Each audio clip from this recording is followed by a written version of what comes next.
창조주신 하나님 아버지, 오늘 여기에 준비된 마음으로 드리는 11조와 감사 헌물, 그리고 지난 한 주 동안에 흘려보내고 심은 씨앗들이 있습니다. 엘 샤다의 신실하심을 따라 언약하신 상을 내려 주시옵소서.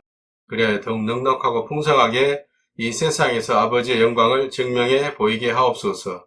아버지 또한 말씀을 전하고 들을 때 명철과 총명을 더해 주셔서 아버지의 마음을 깊이 알게 하시고 아는 것과 믿는 것이 하나가 되어 아버지와 온전히 연합되게 하옵소서. 아멘.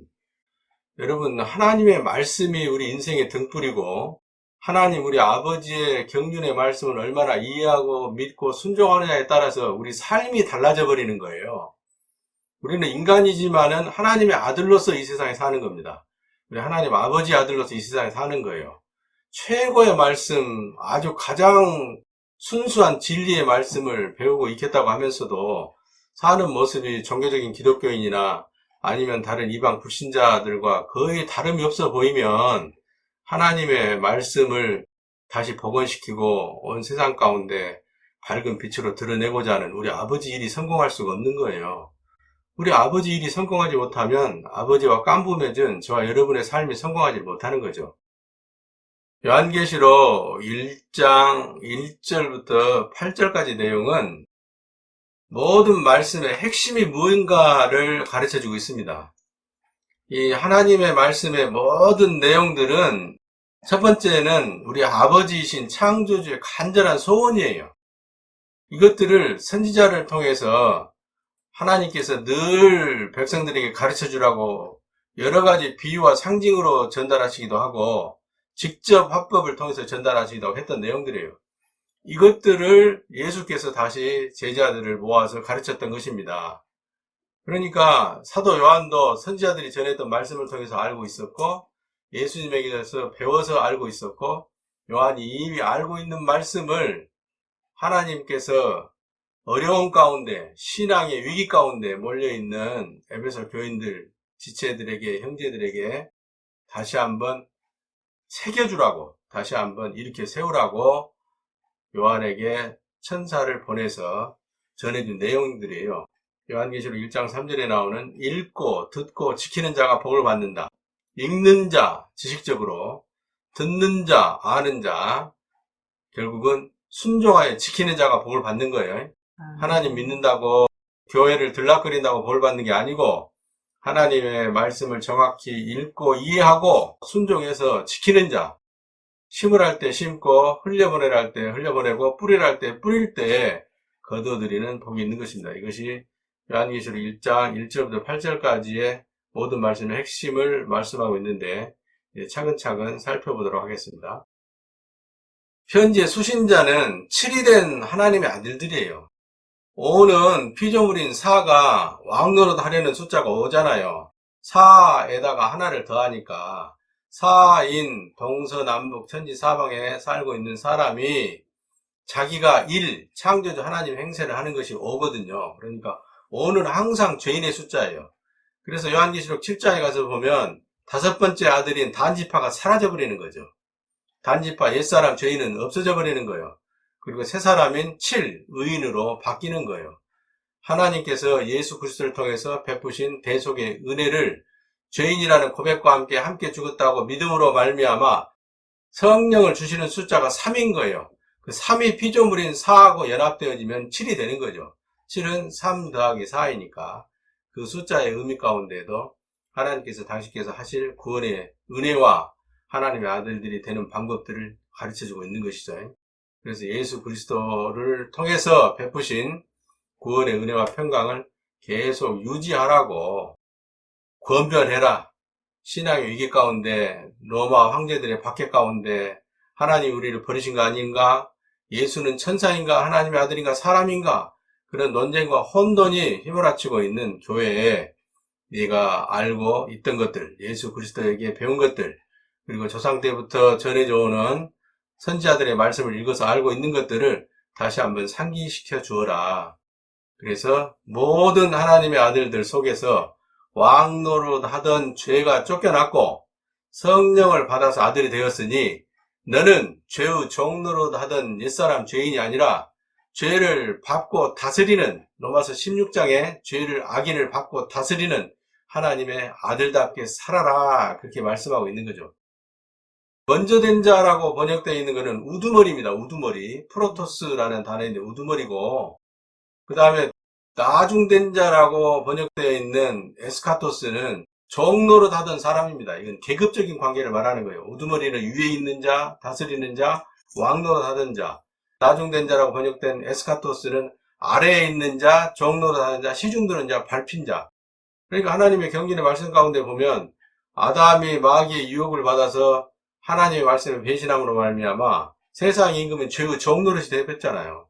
그런데 그것이 바뀐다는 거죠. 믿음으로 말미암아 예수 그리스도와 함께 죽었다고 믿으면 성령이라는 영생하게 하는 하나님의 생명을 받아서 프로토스로 바뀐다는 거죠. 그것이 나중된 자, 먼저 된 자의 의미인 거예요. 아멘.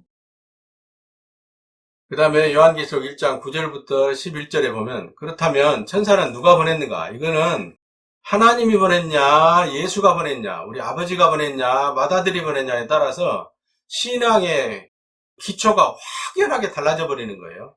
그런데 히브리서 1장 14절에 보면은 천사는 누구의 종이다? 예수의 종이다, 아버지의 종이다. 아버지의 종인 거예요. 아들이 부리는 수 있는 종이 아니에요. 우리 집안에서 집안 일을 하는 종이긴 하지만은 우리 하나님 아버지의 명령을 따라 수행하는 종인 것이지 아들이 부릴 수 있는 존재가 아닌 거예요. 천사는 하나님의 아들은 아니지만은 우리 하나님 아버지의 종이다. 하는 일이 무엇이냐?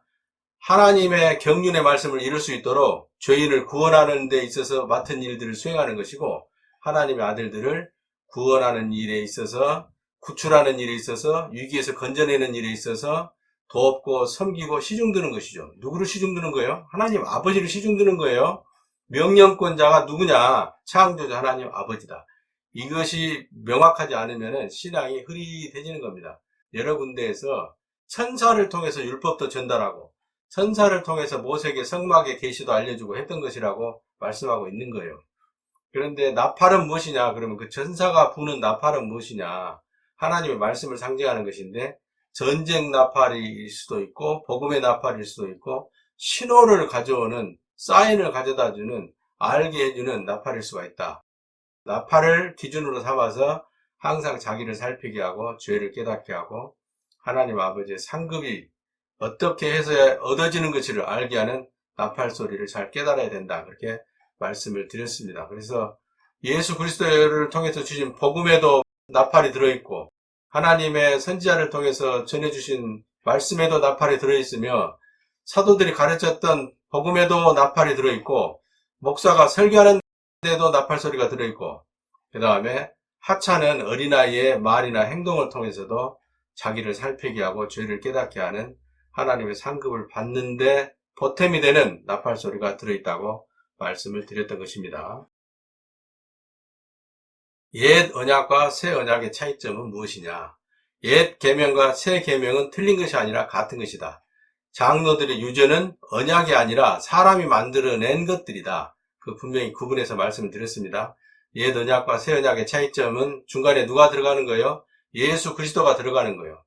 옛 언약은 받은 약속이 이루어지기까지 그 약속을 유지하는 조건으로 죄를 지을 때마다 속죄제사를, 짐승제사를, 희생제사를 드리면서 하나님을 여전히 신뢰한다는 믿음을 유지하는 것을 보여드리는 삶을 살았던 것이 옛 언약의 삶인 것이고, 이제 짐승제사가 끝나고 하나님의 맏아들인 예수 그리스도가 온 세상 죄를 뒤집어 쓰고 그리스도로서 하나님의 유월절 양으로서 죽을 때 믿음으로 말미암아 짐승제사가 아닌 믿음으로 말미암아 옛사람이 번제단에서 함께 죽어버리고 함께 하나님의 아들이 되는 길 가운데에서 성령을 받아 하나님의 아들이 되는 것이 새 언약인 거예요. 그러니까 옛 언약은 폐지되었다. 새 언약만이 유효하다. 그런데 옛 계명과 새 계명은 같다. 옛날부터 하나님은 원수를 사랑하라고 했고 옛날부터 하나님은 하나님의 선하심과 의로우심을 이방인들에게 보여주라고 했던 거예요. 그것을 장로들이 손을 씻지 않고 밥을 먹으면 죄 짓는 것이다, 엉터리 같은 약속이 아닌 것들을 만들어내서 지키고 있었기 때문에 그런 장로들의 유전, 그것을 버려라. 그리고 다시 애초부터 우리 하나님께서 말씀하신 언약 가운데로 새롭게 돌아가야 된다 하는 차원에서 새 계명이라고 한 것이지, 새로운 주어진 계명이 아니다. 그래서 요한복음 13장이나 요한 1서나 요한 2서에 그 내용들을 설명하고 있다고 같이 말씀을 나눴습니다. 요한계시록 1장 12절에는 하나님의 모습을 보여주는 천사가 등경으로 나타나는 거예요. 등경은 거울이잖아요. 빛 자체가 아니죠. 그래서 빛을 비추어주는 등경의 모양으로 천사가 나타났는데 빛이신 하나님, 빛 자체이시고 진리신 하나님의 모습을 보여주는데 하나님은 어둠이 없으신 거예요. 하나님이 의로우시다, 하나님이 거룩하시다 그 말은 추상적인 단어의 개념이 아니라 죄가 없으시다는 거예요. 죄가 없으시다. 사랑과 선으로만 속성이 구성되어진 존재가 하나님이신 것이다. 형체가 없는 것이 아니라 그런 밝은 빛의 형체를 갖고 계신다. 어둠이 전혀 없는 죄가 없으신 분이라고 표현하고 있는 것이 이제 등경을 통해서 보여주는 정금이신 하나님을 보여주는 거죠. 하나님의 이제 속성이 그 다음 절부터 나타나기 시작합니다.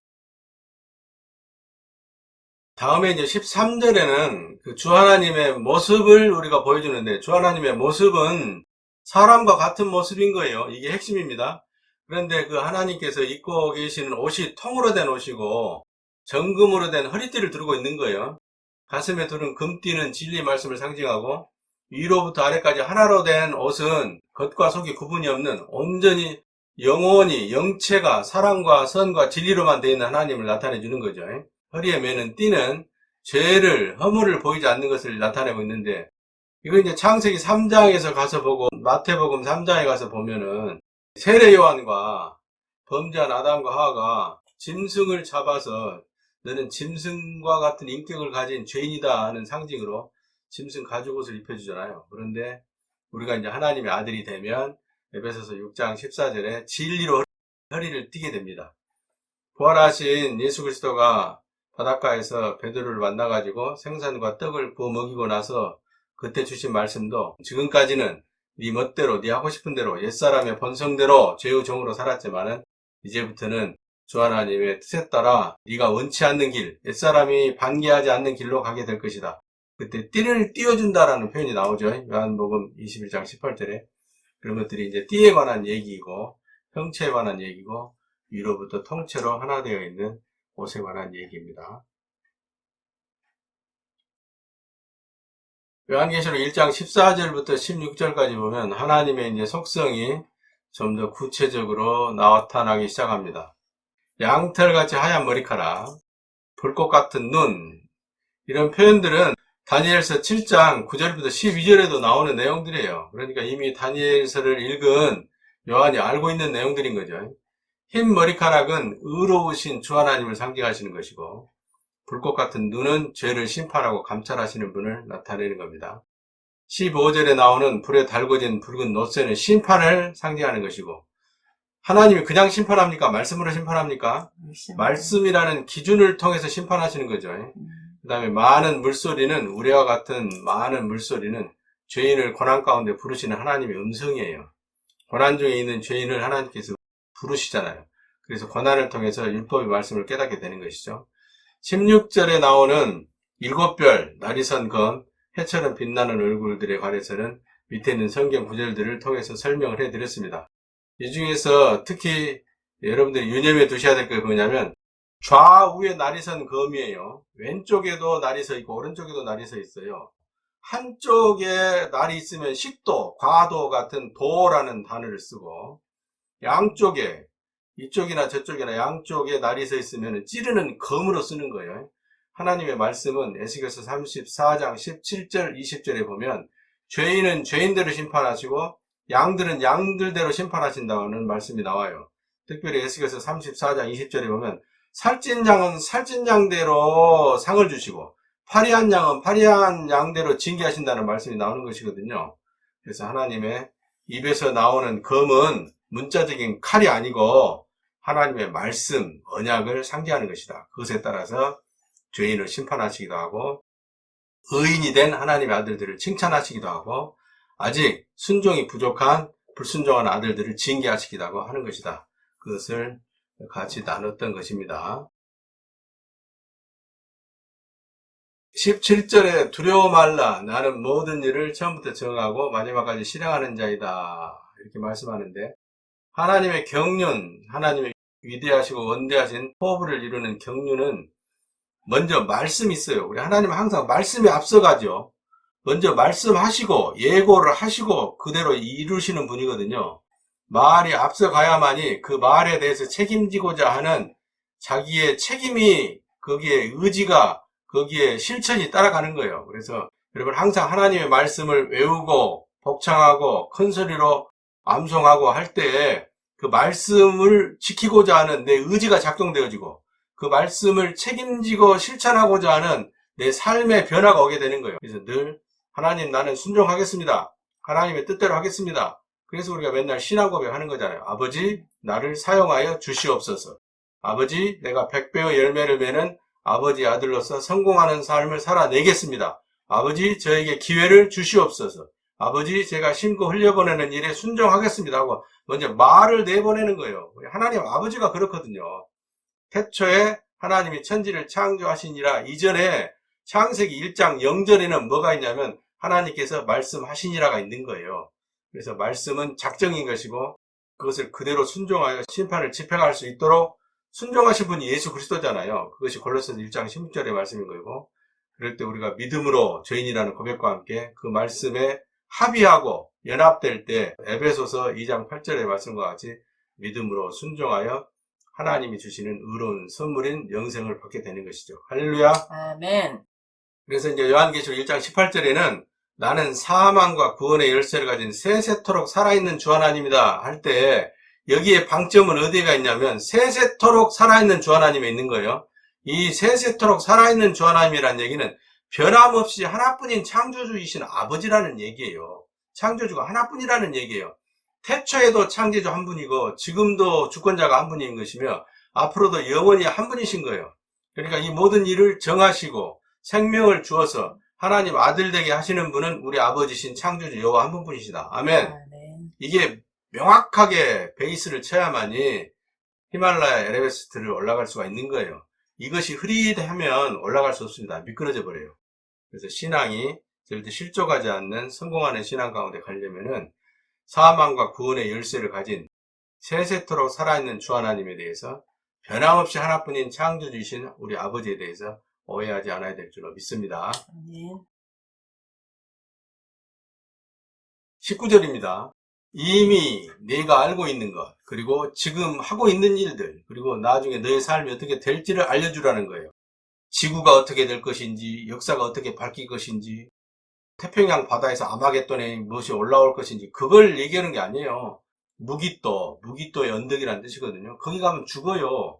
그걸 말하고 있는 것이지 각 사람의 삶이 어떤 삶을 살았느냐에 따라서 상과 벌이, 삶의 열매가 나타난다는 얘기지 지구가 어떻게 파괴되어지고 새하늘과 새 땅이 만들어지고 천지가 개벽이 일어나고 그걸 말하는 게 아닙니다. 새하늘과 새 땅은 새 사람이 된다는 얘기를 말하고 있는 것이고 산과 섬이 옮긴다는 얘기도 죄인이라는 존재가 믿음으로 성령을 받아서 하나님의 아들이라는 존재로 바뀐다는 얘기고 삶이 바뀐다는 얘기예요. 존재가 바뀐다는 얘기고 그걸 말씀하고 있는 것이지 하나님의 말씀을 오해하면은 지구가 멸망될 거야. 지금 이 코로나 바이러스 신종 역병이 오니까 하나님의 징벌로 말미암아 오는 것이지만 인류가 멸망할 거라고 생각하는데 전혀 그렇지가 않습니다. 이 일들을 통해서 하나님께서 회개의 기회를 주시고 좀 더 진리에 가깝게 나오도록 진리신 하나님을 찾도록 하나님께서 말씀하시는 것들이죠. 거기에 관련된 이제 성경 구절들이 열거되어져 있는 말씀들인 것입니다. 심고 거두는 법칙. 성령을 심어야 하나님 아들이 되는 것이고 선을 심어야 상을 얻는 거예요.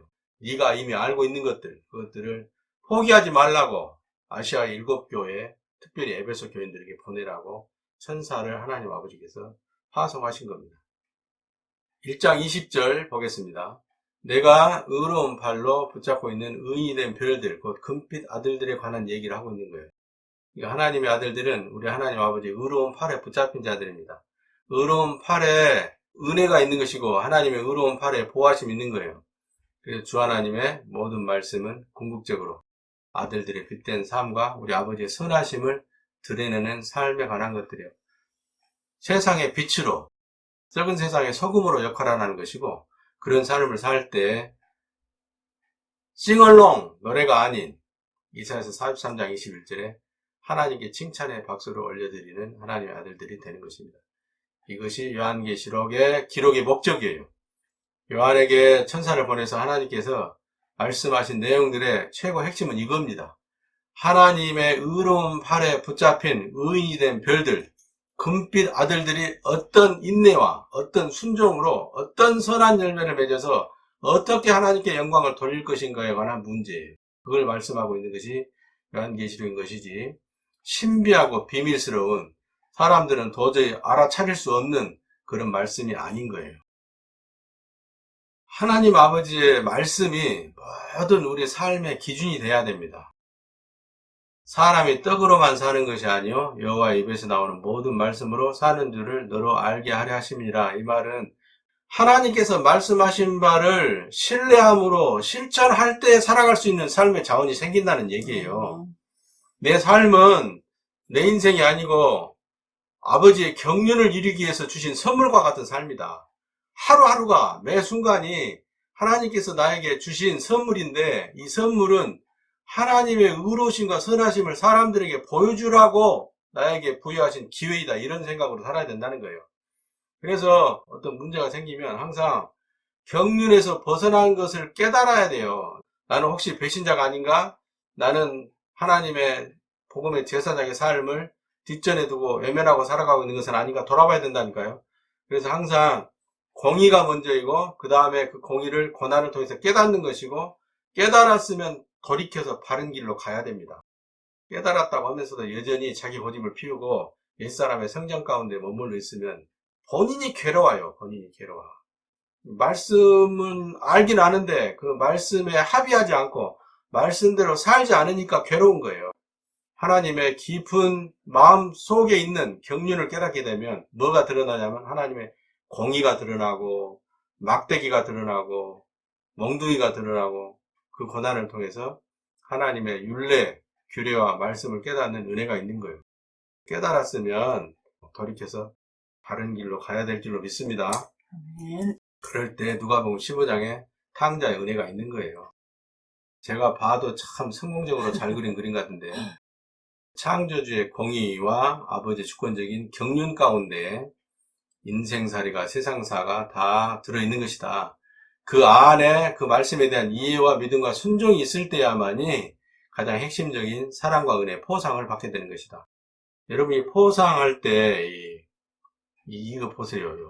이거 보세요. 맨 밑에가 옷의자거든요. 옷의자. 옷의자예요. 사람 인자가 들어갔고, 그 다음에 보상하다 할 때 보자가 들어가 있잖아요. 우리가 옷을 깨끗하게 잘 챙겨 입고 의로운 금빛 옷, 빛나는 옷, 양털같이 흰 옷을 입고 다닐 때 우리 행실이 바를 때 이게 기본적으로 주어지는 상인 거예요. 무조건 사랑과 은혜만을 구하지 말고 말씀을 이해하려고 노력하고 믿음에 순종하려고 노력하고, 그 다음에 이 모든 문제를 어디에서 해답을 찾아야 되냐? 하나님의 공의와 주권적인 경륜 가운데에서. 양날이 선 검, 하나님의 말씀은 저울이고 하나님의 말씀은 안약이며 하나님의 말씀은 등이다는 것을 깨닫고 우리 하나님 아버지를 믿는 일에 항상 성공하시기를, 그래서 고난에서 하나님의 말씀대로 벗어나시기를, 종기가 나가지고 골마 터져야만이, 수술해야만이 될 환자를 자꾸 빨간 약만 겉에다 발라주면 안 되잖아요. 아플지 모르겠으나 바른 말을 해줘야 됩니다. 그것이 진리를 전하는 복음의 제사장의 사명인 것이고, 아니 뻔히 죽음의 길로 가고 있는데 고집 피우고 알아듣지 않고 있다고 얘기 안 해주면 안 되잖아요. 인디언이 비가 올 때까지 기우제를 지내는 것처럼 알아듣고 깨우치고 돌아설 때까지 얘기를 해줘야 되잖아요. 그것이 진리를 전하는 저와 여러분의 사명인 거예요. 짜잔! 이것도 내가 만들어 놓고도 나를 칭찬했습니다. 야, 어쩌면 이렇게 색깔 배합을 잘해가지고. 야, 의미가 있어요. 오각형입니다. 오각형. 사각형이 아니에요. 숫자 5를 상징하는 거예요. 오각형 교회에 다니지 마세요. 오각형 목사 말 듣지 말라고요. 왜 그러냐면 빨간색으로 써놨잖아요. 거짓 신앙책의 핵심이 뭐냐면 삼위일체거든요. 삼위일체가 최고봉을 차지하고 있어요. 그러니까 이 안에 들어있는 모든 말씀이 가짜 말씀이에요. 맞습니다. 그래서 무화과가 아니라 무가화예요. 열매가 없는 꽃만 보여주는, 저주보다 말라버리잖아요. 그래서 교회가 다 말라가고 있다니까요. 그래서 얘는 가짜 축복도 아니고 가짜 기복만을 구하고 있어요. 왼편이 보아스거든요. 왼편이 솔로몬이 성전을 지을 때 큰 기둥을 두 개를 세웠는데 왼편에 보아스요, 오른편에 야긴이거든요. 오른편은 말씀이에요. 야긴이에요. 야긴. 말씀대로 공의 안에서 깨우치고 하나님께로 돌이키고 구하고 순종해야만이 은혜를 얻는 것이지, 가짜 기복, 가짜 은혜, 가짜 기복, 가짜 은혜 오르락내락해 돌파를 못해. 돌파를 해야 급상승을 해서 하나님의 영광을 많이 드러낼 것인데, 맨 밑에 바닥에는 뭐가 있어요? 가짜 믿음이 도사리고 있는 거예요. 시한부 종말론, 공중재림, 육체부활, 삼위일체, 여상 가운데 있는 거예요. 그러니까 두 가지 상반된 말씀이 보이는 거예요. 마태복음 6장 26절에는 하늘에 나는 새를 보아라, 공중에 나는 새를 보아라, 그 다음에 들에 핀 백합화를 보아라. 심지도 않고 길쌈하지도 않는데 먹이고 입히지 않느냐. 그런데 하나님 먹여주고 입혀줍니까? 아니란 말이에요. 마태복음 25장 26절을 보란 말이에요. 달란트 비유에 나오는 얘기잖아요. 심어야만이 거둘 수 있는 것이고, 이삭을 줍기 위해서는, 알곡을 줍기 위해서는 해쳐야 모을 수가 있는 거라. 너는 나를 악하게 보느냐? 나는 근거 없는 하나님의 말씀을 전하는 가짜 선지자가 아니다. 그렇게 예수 그리스도가 말씀하고 있는 거죠. 이런 비유가 많이 나옵니다. 그래서 여러분 안에 이 삼위일체를 기반으로 하는 이 가짜 말씀으로 말미암은 종교적인 크리스찬일 때 그것들이 다 무너져 버려야 돼요. 그게 무너지지 않으니까 인간인지라 그런 핑계를 대는 것이고, 죄가 있기 때문에 그렇게 합리화시키는 것이고, 시간이 없어요 라고 핑계 대는 것이고, 자기 생각을 옛것 여리고성이 확 무너져 버려야 됩니다. 그리고 완전히 포기되져 버려야 돼요. 그 옛것은 완전히 파서 도려내버리고 새로운 말씀에 씨를 심고 생명의 말씀으로 말미암아 여러분의 삶이 새로워지기를 축원해 드리는 바입니다. 아멘. 아멘. 이 복잡한 도표가 때도, 자, 이게 사각형이잖아요. 아까는 오각형이었죠? 네. 사각형입니다. 사각형인데 완전히 빛이 아니에요. 우리 머릿속에 죄가 있기 때문에 또 한쪽은 또 흐릿한 거예요. 그랬더니 사각형, 입체적인 삶을 나타내고 있는 것이잖아요. 아까 요 위에 거 보세요. 위에 것은 뭐예요?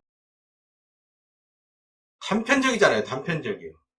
단편적인 오각형이잖아요. 오각형 안에 가짜 삼위일체를 집어넣고 있으니까 안 되는 거죠. 그런데 입체적인 우리 삶의 모든 다양한 영역 가운데 존재에 대해서, 성분에 대해서, 구원에 대해서, 상급에 대해서 엘샤다이시 하나님의 아버지의 말씀의 기준에 따라 정확히 알고 있으면은 우리 모든 하나님의 말씀이, 신명기 8장 3절의 말씀이 아들의 삶에 관한 것이고 빛과 소금에 관한 것이고 상급과 징계에 관한 것이고, 그것은 그냥 맥없이 조건 없이 주는 것이 아니라 언약의 말씀에 따라 이 중간에 뭐가 있어야 되겠어요? 순종, 실천이 있을 때 믿음이 완성되는 거예요. 아멘. 아멘. 하나, 둘, 셋, 넷. 기뻐하며 찬양하리 민족과 열방 가운데 온 땅 위에 전하라 주님의 도를, 열방 중에 전하라 주의 구원을. 주께 경배드리세 영원하신 우리 하나님. 경배하리라 찬양하리라 나의 생전에 주를 송축하리라 나의 평생에 주를 찬양하리라. 기뻐하며 찬양하리 민족과 열방 가운데 온 땅 위에 전하라 주님의 도를, 열방 중에 전하라 주의 구원을. 주께 경배드리세 영원하신 우리 하나님. 경배하리라 찬양하리라 나의 생전에 주를 송축하리라 나의 평생에 주를 찬양하리라 주께 경배드리세 영원하신 우리 하나님 경배하리라 찬양하리라 나의 생전에 주를 송축하리라 나의 평생에 주를 찬양하리라. 아멘. 주 하나님 여호와께서 우리 모두에게 복을 주시고 항상 지켜주시길 원하며 평강의 얼굴로 우리를 바라보시고 범사에 풍성한 은혜 베푸시길 원하며 우리 모두를 날마다 형통하게 하시기를 축원하옵나이다. 아멘.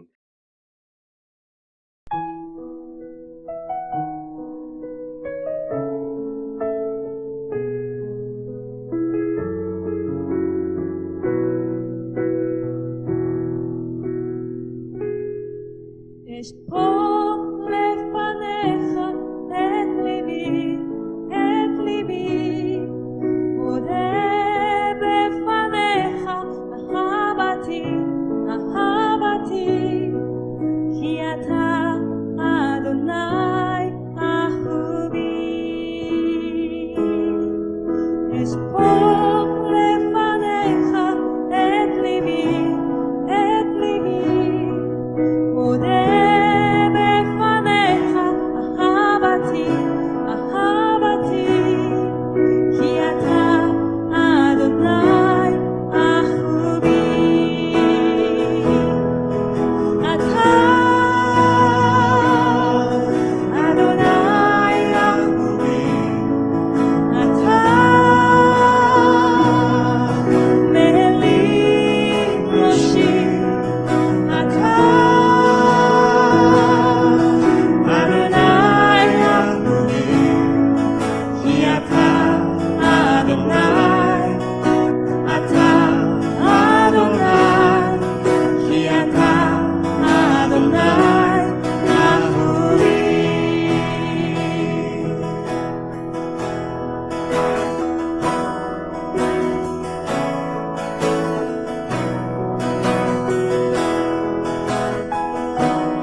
여호와는 나의 목자시니 내게 부족함이 없습니다. 그가 나를 푸른 풀밭에서 쉬게 하시고 여호와는 나를 잔잔한 물가로 이끌어 쉬게 하십니다. 하나님은 나에게 새 힘을 주십니다. 하나님의 이름을 위하여 하나님은 나를 의로운 길로 인도하십니다. 내가 음산한 죽음의 골짜기를 지나가게 된다 하더라도 나는 겁나지 않습니다. 그것은 하나님께서 나와 함께 계시기 때문입니다. 하나님의 막대기와 지팡이가 나를 든든하게 보호해 줍니다. 하나님께서 원수들이 보는 앞에서 내게 식탁을 차려주십니다. 그리고 내 머리 위에 향기로운 기름을 바르시며 내 자리 넘치도록 가득 채워주십니다. 여호와의 선하심과 사랑하심이 내가 죽는 날까지 나와 함께 할 것입니다. 이제 나는 여호와의 집에서 영원히 살 것입니다. 오, 나의 하나님, 내가 하나님을 굳게 믿습니다. 내가 부끄러움을 당하지 않게 하시고 원수들이 내게 으스대지 못하게 해주세요. 아멘. 잘했습니다.